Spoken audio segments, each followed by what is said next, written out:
Hello guys, আজকের ব্লগে সবাইকে স্বাগত। তোমরা যে প্ল্যাটফর্ম থেকে আজকে ব্লগটা দেখছো সবাই একটু সাথে থেকো আর ব্লগটা অবশ্যই শেষ পর্যন্ত দেখো।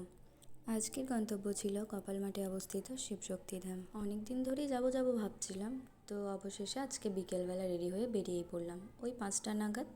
কি ভাবছো, একা একা এখানে কি করছি? কি আর করব, অপেক্ষা করছি আমার সখীদের জন্য।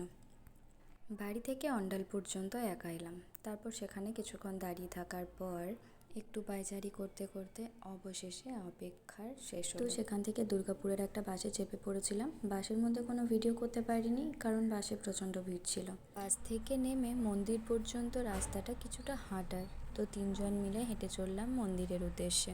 বর্ষার বিকেল হওয়ার কারণে ওভারব্রিজের নিচের রাস্তাগুলো বৃষ্টির জন্য এরকম একটু কাদাময়।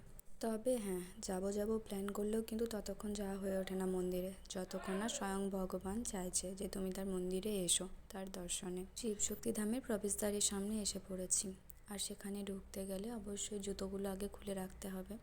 তো অনেক খোঁজাখুঁজির পর আমরা জুতো রাখার একটা জায়গা পেলাম, সেখানে জুতোগুলো খুলে রাখার পর বেরিয়ে এলাম।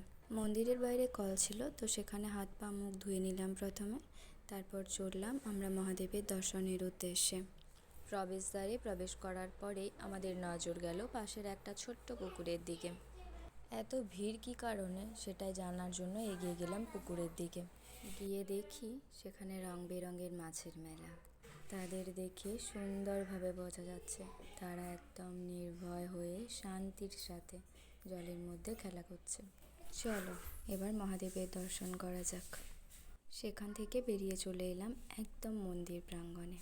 মন্দির প্রাঙ্গণে আসা মাত্রই মনের মধ্যে একটা আলাদা শান্তি কাজ করছিল।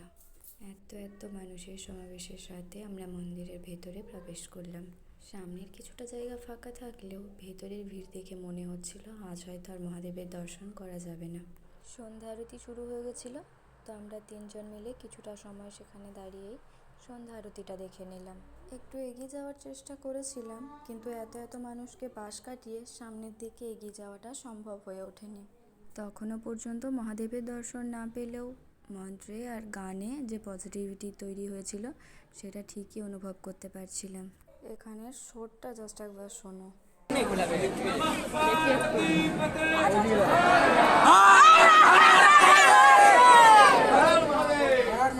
আরতি শেষে সামনের দিকে একটু এগিয়ে চললাম শান্তি জল নেওয়ার জন্য।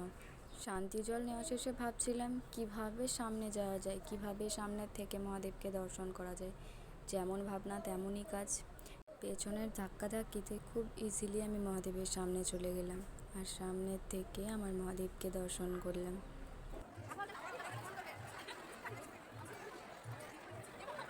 তোমাদের জন্য একটা ছোট্ট ভিডিওর ক্লিপও নিলাম, যাতে করে তোমরাও দর্শন করতে পারো। দর্শন শেষে কিছুটা সময় মন্দিরে থেকে তারপর আমরা আবারও বেরিয়ে পড়লাম ডিউটির উদ্দেশ্যে। ওদের জল নেওয়া ছিল, তো ওরা একটু জল কুড়িয়ে নিল। আর আকাশে প্রচণ্ড মেঘ করেছে, প্রচণ্ড মেঘের জন্য আমরা আরও একটু তাড়াতাড়ি করছিলাম। তো তারপর জল কুড়োনোর পর আমরা বেরিয়ে পড়লাম, কারণ ওখানে অ্যানাউন্স করে দিয়েছিল যে মন্দির 7টা পর্যন্তই খোলা থাকবে, 7টার পর মেন গেট বন্ধ করে দেয়। হালকা একটু বৃষ্টি হচ্ছিল, আর এই যে দেখো রাস্তার অবস্থা, কাদা প্লাস সাথে পুরো রাস্তাটা জ্যাম। বন্ধুরা, ব্লগটা কেমন হয়েছে অবশ্যই জানিও। আজকের মতো এখানেই, দেখা হচ্ছে পরের ব্লগে। টাটা।